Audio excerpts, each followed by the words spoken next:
तो आज हम लोग एक बहुत इंपॉर्टेंट चीज पे बात करेंगे, सीबीसी। किस पे? सीबीसी। जब भी मरीज आता है तो हम कहते हैं सीबीसी करा लो, ठीक, कंप्लीट ब्लड काउंट। तो कंप्लीट ब्लड काउंट क्या होता है और क्यों कराते हैं, आज हम इस पे बात करेंगे। तो ये सीबीसी की रिपोर्ट है। किसकी रिपोर्ट है? सीबीसी। तो इसमें हम देखते हैं हीमोग्लोबिन, देखते हैं कुछ पैरामीटर्स और होते हैं जो एमसीवी है, एमसीएच वैल्यूज होती है, टीएलसी और डीएलसी की वैल्यू होती है, प्लेटलेट की वैल्यू होती है। तो आज हम लोग एक एक करके समझेंगे कि सीबीसी का रेलिवेंस क्या है। तो सीबीसी में तीन बातें पता लगी। पहला आरबीसी, रेड ब्लड काउंट। क्या चीज? रेड ब्लड काउंट, जो हमारी हीमोग्लोबिन वगैरह के बारे में बताता है। दूसरी चीज पता लगी डब्ल्यूबीसी। क्या पता लगी? WBC, white blood count. White blood count हमारा टीएलसी और डीएलसी यानी कि टोटल ल्यूकोसाइट काउंट और डिफरेंशियल ल्यूकोसाइट काउंट पे बताता है। तीसरी चीज होती है प्लेटलेट। क्या होती है? प्लेटलेट के बारे में हमको बताता है। तो पहली चीज अगर हम बात करें तो रेड ब्लड सेल्स की बात करते हैं। तो सीबीसी की रिपोर्ट में सबसे पहले हमें देखना होता है कि हमारा हीमोग्लोबिन कितना है।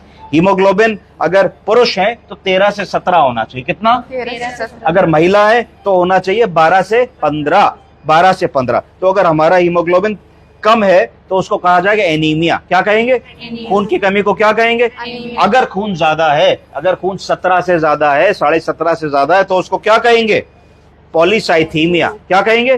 पॉलीसाइथीमिया। ठीक है, तो दोनों ही कंडीशंस रिपोर्ट करनी है। खून कम है तो भी, खून ज्यादा है तो भी। इसके बाद फिर दूसरी चीज हम क्या देखेंगे, वो एमसीवी वैल्यू देखेंगे। हमेशा याद रखिए, बहुत सारी चीजें होंगी सीबीसी की रिपोर्ट में, हमको अपना ध्यान सिर्फ एमसीवी की वैल्यू पे केंद्रित करना है। तो एमसीवी की नॉर्मल वैल्यू कितनी होनी चाहिए? 80 से 100 के बीच में। कितनी? 80 से 100। ये किस प्रजाति का है, किस टाइप का एनीमिया है, ये पता लगाने के लिए जरूरी होता है।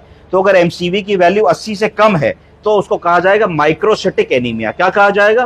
माइक्रोसिटिक। अगर 80 से ज्यादा है एमसीवी की वैल्यू तो मैक्रोसिटिक एनीमिया कहा जाएगा। क्या कहा जाएगा?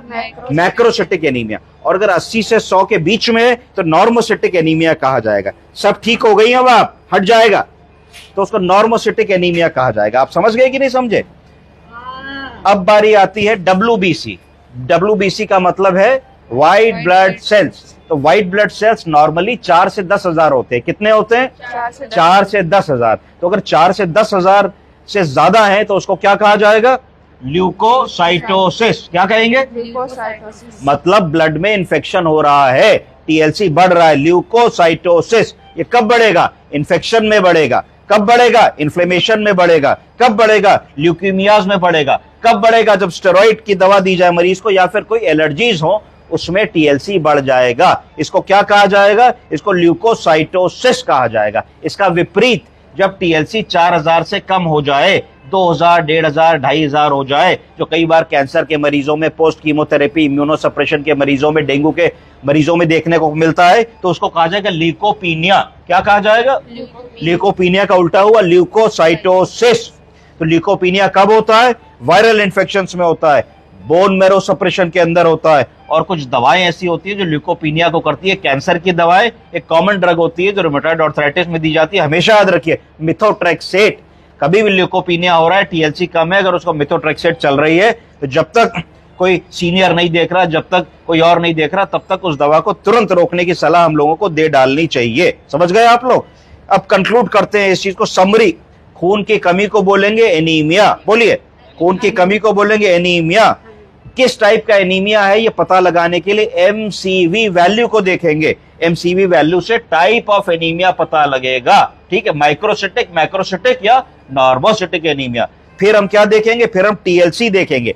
टीएलसी से इन्फेक्शन का पता लगेगा, डीएलसी से किस प्रकार का इन्फेक्शन है ये पता लगेगा, और प्लेटलेट से मरीज का ब्लीडिंग रिस्क है कि नहीं इस बारे में पता लगेगा। ये सारी इंफॉर्मेशन हम लोग को कौन देता है? सीबीसी की रिपोर्ट देती है। अब अगर एनीमिया की बात करेंगे तो किस प्रकार का एनीमिया है ये खोजना पड़ेगा। सबसे कॉमन एनीमिया होता है आयरन डेफिशिएंसी की वजह से। तो देखना पड़ेगा कि आयरन डेफिशिएंसी एनीमिया तो नहीं है, दूसरा थैलीसीमिया तो नहीं है, B12 की कमी तो नहीं है, फॉलिक एसिड की कमी तो नहीं है, एल्कोहलिक्स में खून की कमी हो जाती है तो एल्कोहल की हिस्ट्री तो नहीं है, क्रोनिक किडनी डिजीज में खून की कमी हो जाती है तो सीकेडी का तो मरीज नहीं है, उसकी डायलिसिस तो नहीं होती, उसका यूरिया क्रिएटिनिन तो नहीं बढ़ा है। इन चीजों को हम लोग देखेंगे। कोई एक्यूट ब्लड लॉस तो नहीं है, प्लस कोई पेशेंट्स को क्रोनिक इलनेसेस होती हैं, क्रोनिक इलनेसेस में भी एनीमिया हो जाता है, तो anaemia of the chronic diseases के बारे में भी हम लोग देखने की कोशिश करेंगे। अब लास्ट चीज है डीएलसी, डिफरेंशियल ल्यूकोसाइट काउंट। तो डिफरेंशियल ल्यूकोसाइट काउंट में सबसे पहली चीज हम लोग क्या देखते हैं, न्यूट्रोफिल्स। न्यूट्रोफिल्स एक्यूट इन्फेक्शन को दर्शाता है। तो अगर न्यूट्रोफिल बढ़े हुए हैं तो उसको कहा जाएगा न्यूट्रोफिलिया। क्या कहेंगे, न्यूट्रोफिलिया। न्यूट्रोफिलिया किसमें होगा, बैक्टीरियल इन्फेक्शन में होगा, ट्रॉमा में होगा और कई बार स्टेरॉइड इंटेक में हो जाएगा। अगर टीएलसी कम है तो उसको क्या कहेंगे, न्यूट्रोपीनिया।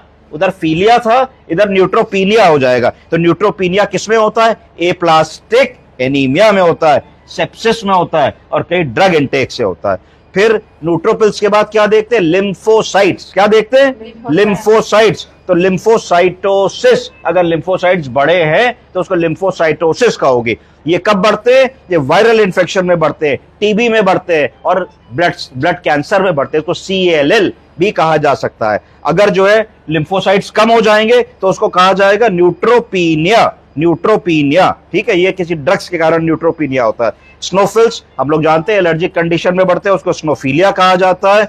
और हम जानते हैं कि क्रोनिक कंडीशंस में ये लॉन्ग टर्म बढ़े रहते हैं। मोनोसाइट्स और बेसोफिल्स भी कई क्रोनिक कंडीशंस में बढ़ जाते हैं।